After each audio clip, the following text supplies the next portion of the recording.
नमस्कार दोस्तों, स्वागत है आपका हमारे ऑनलाइन प्लेटफॉर्म में।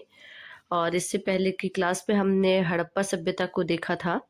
सिंधु घाटी सभ्यता के 7 महत्वपूर्ण स्थल थे जिन्हें नगर की संज्ञा दी गई है। और ये स्थल थे हड़प्पा, मोहनजोदड़ो, लोथल, धौलावीरा, कालीबंगा, चन्हूदड़ो और बनवाली। तो इससे पहले की क्लास में हमने हड़प्पा सभ्यता को देख लिया था। आज हम देखेंगे मोहनजोदड़ो। तो स्टार्ट करते हैं मोहनजोदड़ो को। मोहनजोदड़ो जो है वो KUR कनेडी के अनुसार मलेरिया के प्रकोप से यहाँ पे इस सभ्यता का जो पतन हुआ था मलेरिया के प्रकोप से हुआ था।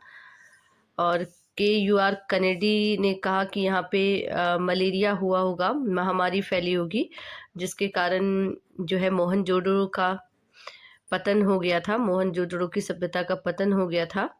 और ये जो था सर्वाधिक जनसंख्या वाला नगर, 35 से 40 हजार लोग यहाँ रहते थे और भूमध्य सागरीय प्रजाति के लोग यहाँ पे रहते थे। और पाकिस्तान के सिंध प्रांत के लरकाना जिले में सिंधु नदी के दाएं तट पर इस सभ्यता का विकास हुआ था। और 1922 में राखालदास बनर्जी ने इसकी डिस्कवरी की थी। और मार्शल के अनुसार 7 बार यहाँ पे बाढ़ आई और 7 बार ये प्रदेश जो है वो बाढ़ से डूबा। और क्षेत्रफल की दृष्टि से दूसरा सबसे बड़ा नगर था, है ना। तो देखते हैं मोहनजोदड़ो को। पाकिस्तान के सिंध प्रांत के लरकाना जिलों में सिंधु नदी के दाहिने तट पर ये क्या था, स्थित था। यह क्षेत्रफल की दृष्टि से सबसे बड़ा नगर था और जो 250 हेक्टेयर में बसा था। इसकी जनसंख्या सर्वाधिक थी। मोहनजोदड़ो का अर्थ है प्रेतों का टीला, सिंधु का बाग भी कहा जाता है। और मोहनजोदड़ो की खोज 1922 में राखालदास बनर्जी ने की थी। मोहनजोदड़ो के दुर्ग टीले को स्तूप टीला भी कहते हैं। और क्योंकि इस टीले पर कुषाण काल का एक स्तूप बना है, दुर्ग के टीले पर ही स्नानागार, अन्नागार, सभा भवन एवं पुरोहित आवास बने हुए थे।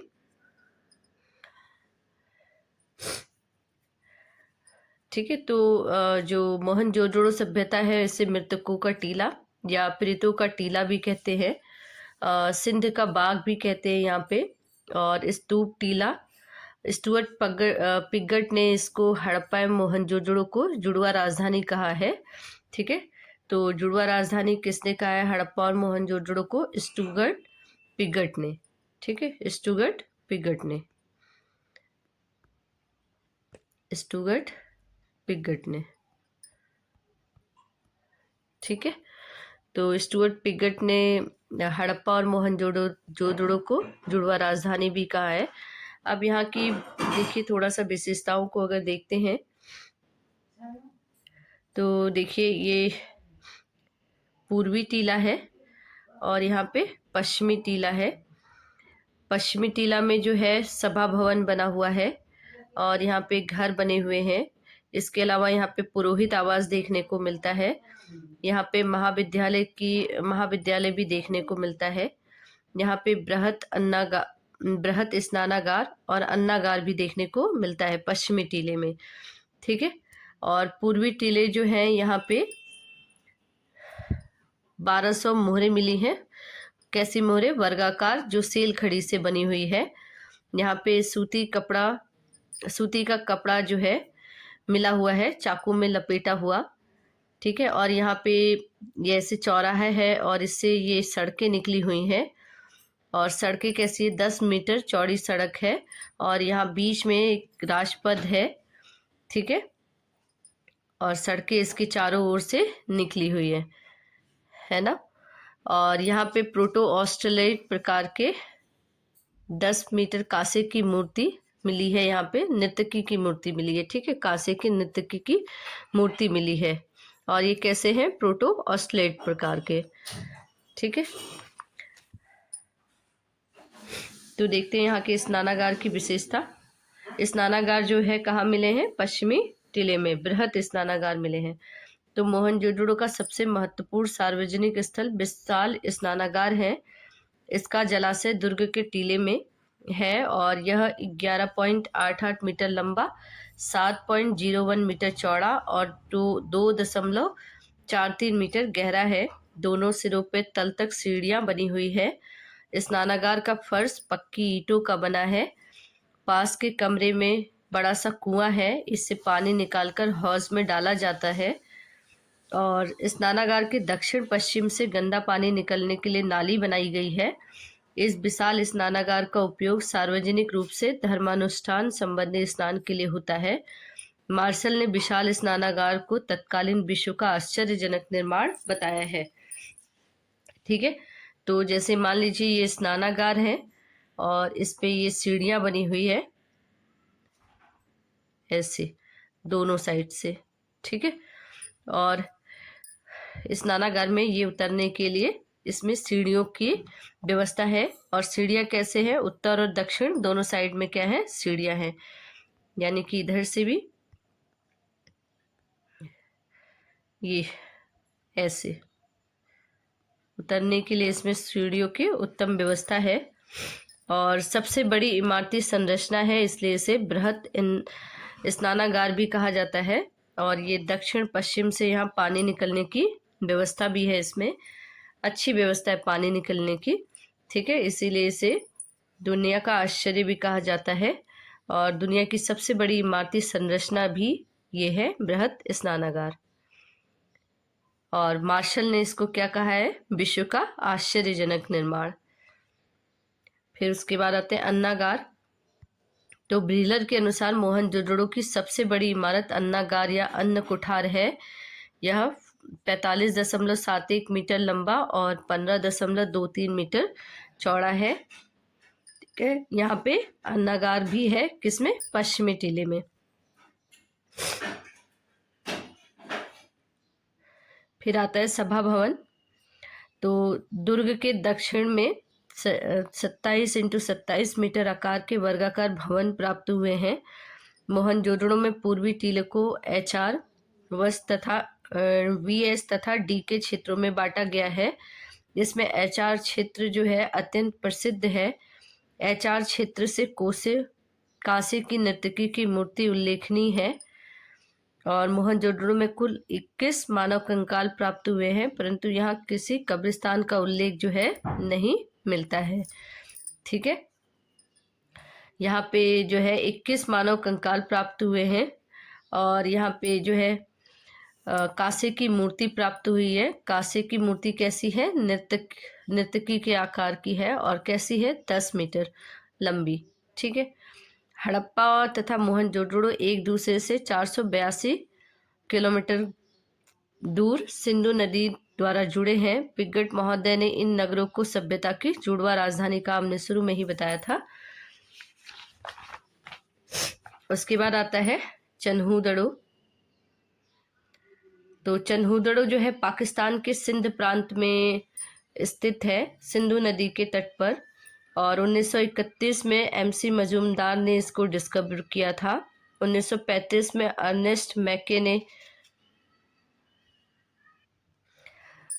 1935 में अर्नेस्ट मैके ने यहाँ पे मनके बनाने के कारखाने की डिस्कवरी की। और 1931 में MC मजूमदार ने इसको चन्हूदड़ो को खोजा था। ठीक है, तो चलिए देखते हैं चन्हूदड़ो। यह सिंधु नदी के बाएं तट पर स्थित है। इसकी खोज 1931 में MC मजूमदार ने की थी। चन्हूदड़ो में सिंधु संस्कृति के बाद झूकर संस्कृति एवं झांगर संस्कृति विकसित हुई। यहाँ पे झूकर झांगर संस्कृति क्या हुई, विकसित हुई थी चन्हूदड़ो में। मैके ने यहाँ मनके बनाने का कारखाना खोजा और यहाँ से एक ऐसी मुद्रा मिली जिस पर 3 घड़ियाल 2 मछलियों का अंकन है। यहीं से ईंटों पर एक बिल्ली का पीछा करते हुए कुत्तों के पंजों के निशान हैं। यह एकमात्र ऐसा स्थल है जहाँ वक्राकार ईंट मिली है। यहाँ से लिपस्टिक, काजल, कंघा, उस्तरा आदि के प्रमाण मिले हैं। चन्हूदड़ो एकमात्र ऐसा स्थल है जहाँ पर मिट्टी की पकी हुई पाइपनुमा नालियों का प्रयोग किया गया है। जहाँ पर मिट्टी की क्या हुई है, पकी हुई पाइपनुमा नालियों का प्रयोग किया गया है। ठीक है, तो ये है आपका चन्हूदड़ो। और यहाँ पे एक आपको मोहर मिली है जिसमें यहाँ बिल्ली भाग रही है और कुत्ता इसका पीछा कर रहा है।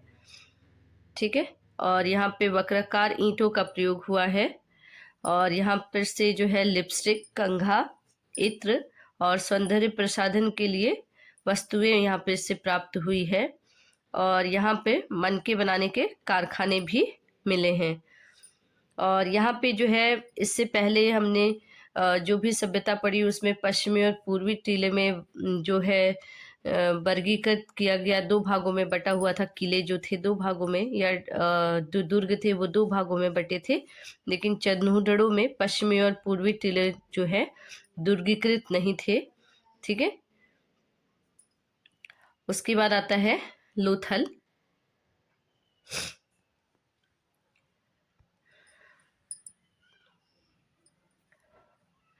तो भारत में जो गुजरात राज्य के अहमदाबाद जिले में भगवा नदी के तट पर खंबात की खाड़ी में इसके प्रमाण मिले हैं लोथल के। ठीक है, लोथल। इसे लघु हड़प्पा या लघु मोहनजोदड़ो भी कहा जाता है और इसकी खोज 1954 में एस आर राव ने की थी। किसने की थी? एस आर राव ने 1954 में। ठीक है, इसे लघु हड़प्पा और लघु मोहनजोदड़ो भी कहा जाता है। और यहाँ पे 20 समाधियां एक साथ मिली है, इसलिए इसे मुर्दों का नगर भी कहा जाता है। और ये मुख्यतः कहाँ फली फूली? गुजरात राज्य में अहमदाबाद जिले के भगवा नदी के तट पर। ठीक है, खंबात की खाड़ी के आसपास, खंबात की खाड़ी के आसपास। तो देखते हैं, यह गुजरात के अहमदाबाद जिले में भगवा नदी के किनारे स्थित है। लोथल के पूर्वी भाग में एक गोदीवाड़ा का साक्ष्य मिला है। इसकी लंबाई 223 मीटर, चौड़ाई 35 मीटर तथा गहराई 38 मीटर है। गोदीवाड़ा की उत्तरी दीवार में 12 मीटर चौड़ा एक प्रवेश द्वार था जिसमें जहाज आते जाते थे, यानी कि यहाँ से बंदरगाह के प्रमाण मिले हैं। ठीक है, और यहाँ पे डाकयार्ड, गोदीवाड़ा या बंदरगाह के प्रमाण मिले हैं। और यहाँ पर से सती प्रथा के साक्ष्य भी मिले हैं। और यहाँ पे जो दुर्ग था वो एक ही रक्षा प्राचीर से घिरा रहता था। और सॉरी, यहाँ पे एक गोदीवाड़ा या डाकयार्ड या से बंदरगाह भी कहते हैं, यहाँ जिससे जहाज आते जाते थे। दक्षिणी दीवार के अतिरिक्त जल का निकास द्वार था। इस प्रकार इस नगर में जल प्रबंधन की सबसे उत्तम व्यवस्था थी। लोथल नगर के बाहर उत्तर पश्चिम किनारे पर समाधि क्षेत्र था जहाँ से 20 समाधियां मिली हैं। और 20 समाधि जो है कैसी हैं? इसमें स्त्री पुरुष जो है एक साथ दफनाए गए हैं, मतलब 3 युग्मित समाधि मिली है स्त्री पुरुष जिसमें एक साथ मिले हैं, यानी कि यहाँ पे सती प्रथा के साक्ष्य मिले हैं, है ना, जिससे यहाँ पे सती प्रथा का अनुमान लगाया जा सकता है। ठीक है, लोथल से 3 युग्मित समाधियों के उदाहरण मिले हैं, मतलब 3 युग्मित समाधियां जो है एक साथ यहाँ पे दफनाई गई होंगी और इसी से यहाँ पे सती प्रथा के साक्ष्य भी, सती प्रथा का अनुमान लगाया जा सकता है। लोथल से एक अग्निकुंड का अवशेष मिला है। लोथल के दुर्ग क्षेत्र से 126 मीटर लंबा, 30 मीटर चौड़ा एक भवन मिला है जिसे प्रशासनिक भवन की संख्या दी गई है। लोथल से भी चनूदड़ों की भांति मनके बनाने का कारखाना प्राप्त हुआ है। यहाँ से एक रंगाई कुंड मिला है जो निचले नगर में स्थित है। ठीक है, तो यहाँ पे ये इनका नगर है जहाँ पे ये लोग रहते थे। और नगर जो था एक ही दो भागों में बटा था। ये पश्चिमी टीला है और ये पूर्वी टीला है। और ये एक ही रक्षा प्राचीर से दोनों टीले क्या होते थे? घिरे रहते थे। दोनों दुर्ग इसी से घिरे रहते थे। और ये देखिए यहाँ पे ये खंबात की खाड़ी है। ठीक, ये खंबात की खाड़ी है, इसके आसपास ये सभ्यता जो है फूली फली। ठीक है, और ये एक ही प्राचीर से पश्चिमी और पूर्वी टीले ढके हुए हैं। और यहाँ से धान चावल के अवशेष मिले हैं, धान चावल के साक्ष्य, और यहाँ से बाजरे के भी साक्ष्य मिले हैं। और यहाँ पे आटा पीसने वाली चक्की मिली है और मनके बनाने का कारखाना भी यहाँ से मिला है। यहाँ से एक रंगाई कुंड भी मिला है। ठीक है, और यहाँ पर अग्निकुंड के साक्ष्य मिले हैं। और गोरिल्ला और बारहसिंगा की मोहरें भी यहाँ से मिली है। इसको थोड़ा बड़ा बना लेते हैं।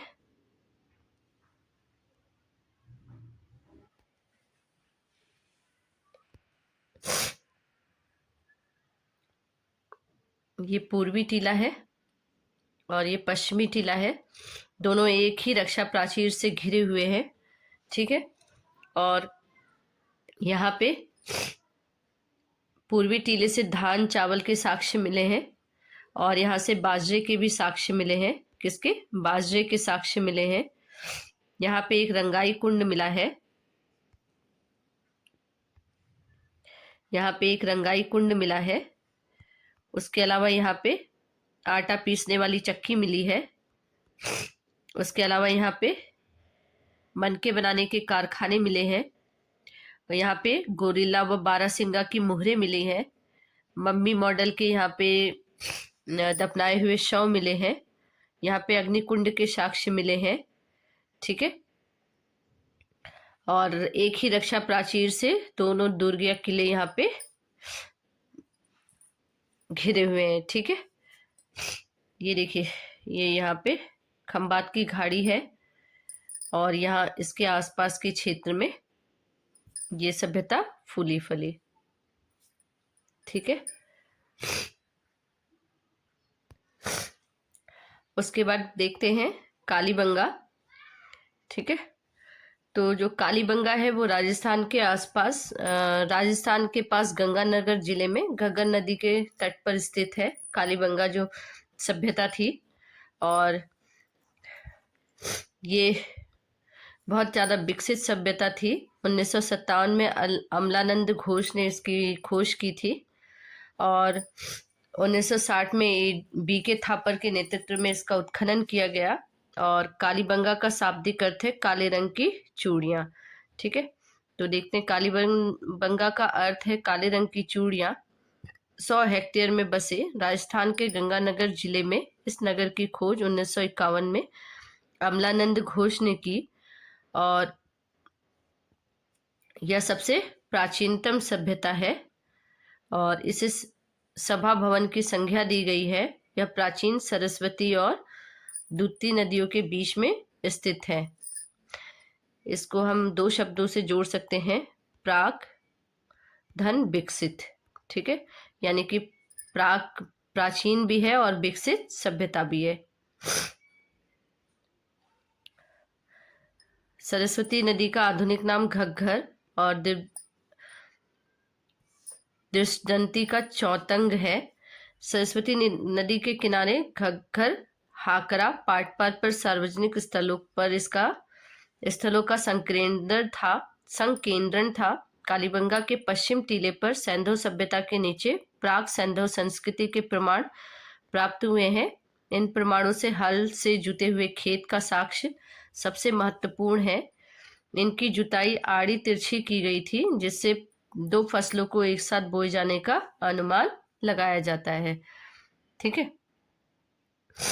कालीबंगा के दुर्ग टीले दक्षिणी भाग में मिट्टी और कच्ची ईंटों के बने हुए 5-6 चबूतरे मिले हैं जिनके ऊपर कई अग्निकुंड या वेदिकाएं बनी हुई हैं जो कि कैसी है, आयताकार हैं। और कालीबंगा में दुर्ग वाले टीले दक्षिण पश्चिम में लगभग 300 मीटर की दूरी पर कब्रिस्तान स्थित था। तो कालीबंगा में जो दुर्ग वाले टीले हैं उनके दक्षिण पश्चिम में लगभग 300 मीटर की दूरी पे कब्रिस्तान है और यहाँ से शव विसर्जन के 37 उदाहरण मिले हैं। यहाँ पर अंत्येष्टि संस्कार की 3 विधियों का पूर्ण समाधिकरण, आंशिक समाधिकरण एवं दाह संस्कार के साक्ष्य मिले हैं। यहाँ से एक युगल समाधान भी प्राप्त हुआ है। यहाँ से अंडाकार कब्रें भी प्राप्त हुई हैं जिसमें एक बच्चे की खोपड़ी में 6 छिद्र किए जाने के प्रमाण हैं। इसे शल्य क्रिया का प्राचीनतम उदाहरण माना जा सकता है।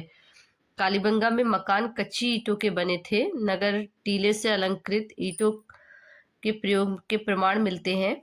कालीबंगा में कोई स्पष्ट घरेलू या शहरी जल निकास प्रणाली नहीं थी। यहाँ पर भूकंप के सबसे प्राचीनतम साक्ष्य प्राप्त हुए हैं। तो इसको एक बार देखते हैं, कालीबंगा को एक बार रिवाइज करते हैं। ये कालीबंगा है और यहाँ से जो है 7 अग्निकुंड एक साथ मिले हैं, ठीक है। 7 अग्निकुंड एक साथ मिले हैं।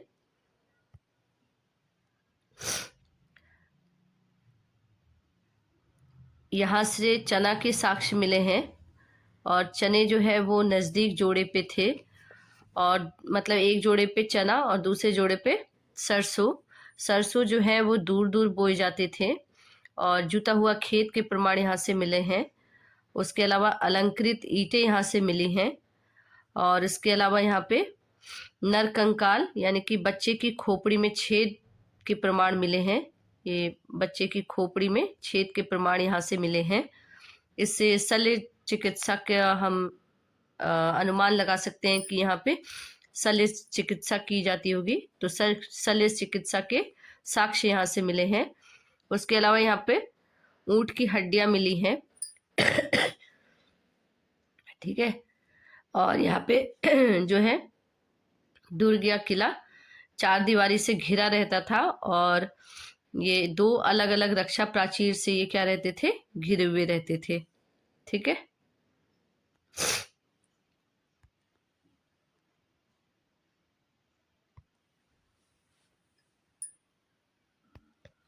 छठे नंबर पे आता है बनवाली।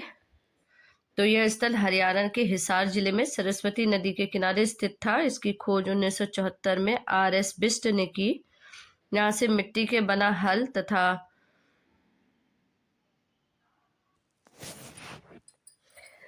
यहाँ से मिट्टी का बना हल और बढ़िया किस्म की जौ प्राप्त हुआ है।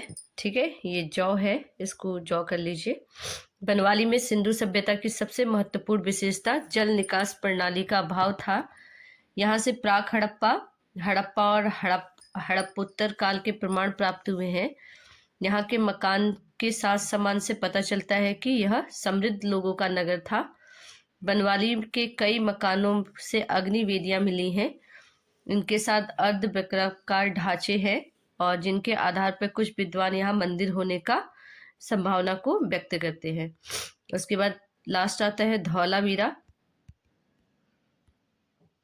धौलावीरा तो यह नगर जो है वो गुजरात के कच्छ जिले के भचाऊ तालुका में खादिर नामक स्थान पर एक द्वीप, जिसे स्थानीय भाषा में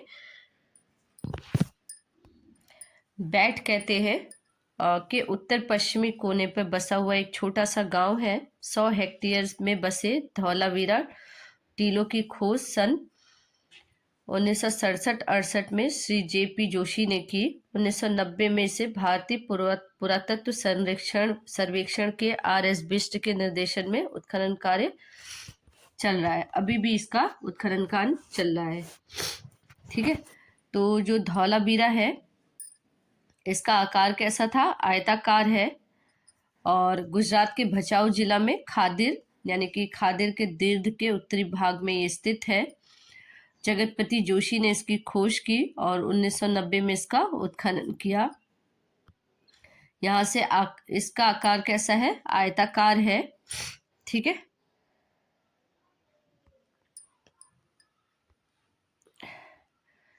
ऐसे,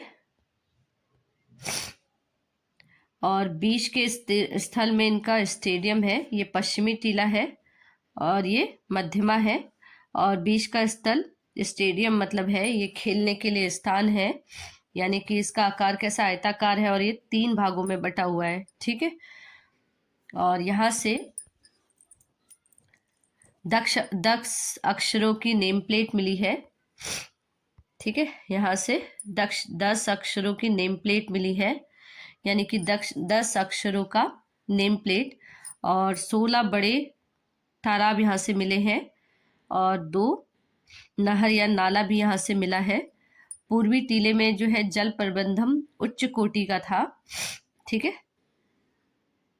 ये पश्चिमी टीला है, ये मध्यमा है, और यहाँ पे पूर्वी टीला है। पश्चिमी और मध्यमा के बीच में यहाँ खेलने का स्थान है, जिसको स्टेडियम कहा गया है। और पूर्वी टीले में जो है जल प्रबंधन उच्च कोटि का था,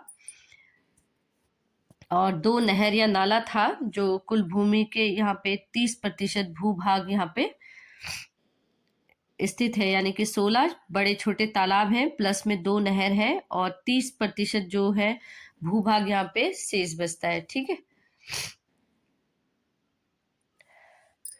तो यहाँ पे आज हमने धौलावीरा को देखा। ठीक है, पुरोहित आवास को देखते हैं। चलिए, स्नानागार के उत्तर पूर्व में 70.1 इंटू 23.77 मीटर आकार का विशाल भवन यहाँ से मिला है। इसे पुरोहित आवास कहा गया है। धौला का अर्थ है सफेद, बीरा का अर्थ है कुआं। यहाँ के टीले में एक पुराना कुआं है, जिसके कारण इसका नाम धौलावीरा पड़ा है। धौलावीरा नगर का आयताकार बना है और इसको 3 भागों में विभक्त किया गया है। किला, मध्य नगर और निचला नगर में विभाजित किया गया है। यह भारत के में स्थित सिंधु सभ्यता का दूसरा सबसे बड़ा नगर है। यहाँ के उत्खनन से हड़प्पा के 3 चरणों का पता चलता है। यहाँ से प्राप्त कुछ महत्वपूर्ण पुरावशेष है। यहाँ पे घोड़े के अवशेष मिले हैं। पशु की छोटी कांस्य आकृति मिली है। यहाँ से एक ऐसा अभिलेख प्राप्त हुआ है जिसके 9 वर्ण हैं। प्रत्येक 37 सेंटीमीटर लंबे और 27 सेंटीमीटर चौड़े हैं, जो दूधिया सफेद पदार्थ के कटे टुकड़ों में अभिलेखित है। हड़प्पा सभ्यता का एकमात्र स्टेडियम क्रीड़ागार यहीं से प्राप्त हुआ है। इसके अलावा एक नेवले की पत्थर की मूर्ति 37 सेंटीमीटर भी पाई गई है। यहाँ से सबसे आश्चर्यजनक वस्तु विशाल जलाशय है। इसका आकार 80.4 मीटर इंटू 12 मीटर चौड़ा था। इसकी गहराई 7.5 मीटर थी। इसमें 2,50,000 घन सेंटीमीटर पानी जमा करने की अद्भुत क्षमता थी। धौलावीरा के निवासी जल संरक्षण की तकनीक जानते थे। उन्होंने बांध बनाए और जलाशयों में पानी संग्रहित किया। धौलावीरा में एक बड़ा उत्कीर्ण लेख, संभवतः गिरा हुआ साइन बोर्ड, मुख्य प्रवेश द्वार के पास मिला है। इस लेख के वर्ण भी किसी हड़प्पाई नगर से अब तक प्राप्त लिखावट में सबसे बड़े नमूने हैं। और यह लिखावट एक काठ की तख्ती पर खुदाई करके उसमें सफेद चूना भर के तैयार किया गया है। इसमें 10 संकेताक्षर हैं, ठीक है, यानी कि 10 अक्षरों का नेम प्लेट, और जिसमें से प्रत्येक की ऊंचाई 37 सेंटीमीटर और चौड़ाई 25 से 27 सेंटीमीटर है। धौलावीरा नगर के पश्चिम की ओर स्थित कब्रिस्तान में उत्खनन से कई तरह के समाधान मिले हैं, जो धौलावीरा की विशिष्ट विशेषता है। यहाँ पॉलिस्टार श्वेत पाषाण खंड की बड़ी संख्या में प्राप्त हुए हैं। तो यहाँ पे हमने 7 प्रमुख सिंधु घाटी सभ्यता के 7 प्रमुख नगर देखे, और इसके अलावा हम अन्य प्रमुख स्थल को नेक्स्ट क्लास में देखेंगे। आज के लिए इतना ही। चैनल को ज़्यादा से ज़्यादा लाइक करिए, शेयर करिए और कमेंट करके बताइए कि वीडियो कैसी लगी। धन्यवाद।